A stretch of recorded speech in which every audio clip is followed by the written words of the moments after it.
நான் இங்கே வந்து அவர் நல்லவர்னு சொல்லலை.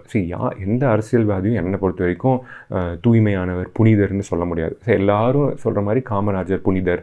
காமராஜர் வந்து செல்ஃப் சென்டர்டாக இல்லாமல் எல்லாத்துக்கும் வாரி வழங்கினார். ரொம்ப சின்ன வீட்டில் இருந்தார், பெருசாக சொத்து சேர்த்துக்கல. ஓகே, டிஎம்கே சொத்து சேர்க்குறாங்க, கரப்ஷன் பண்ணுறாங்க. சரி, எந்த அரசியல்வாதி இப்போது காமராஜர் மாதிரி இருக்கார்? டிஎம்கே தான் மோசம்னு வச்சுக்கோங்க. செந்தில் பாலாஜி மோசம். ஏன்னா வேறு எந்த அரசியல்வாதி? ஏடிஎம்கேல இருக்கவங்க எல்லாருமே காமராஜர் மாதிரி வாழ்கிறாங்களா? யாருக்கும் பெரிய வீடு இல்லையா? யாருக்கும் சொத்து இல்லையா? அவங்க மகள்கள்லாம் பெருசாக கல்யாணம் பண்ணலையா? இல்லை ஃபாரின் போகலையா? இல்லை படிக்கலையா? எல்லோரும் அவங்களுக்கு கிடைக்கிற அந்த பெனிஃபிட்டை அந்த எப்படியோ அதை அனுபவிச்சிட்றாங்கல்ல, பெருசாக அனுபவிச்சிட்றாங்கல்ல.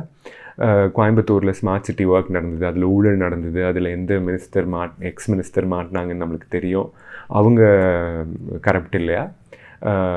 பாஜகவில் கரப்ட் மினிஸ்டர்ஸே இல்லையா? அவங்க எல்லாருமே காமராஜர் மாதிரி புனிதரா?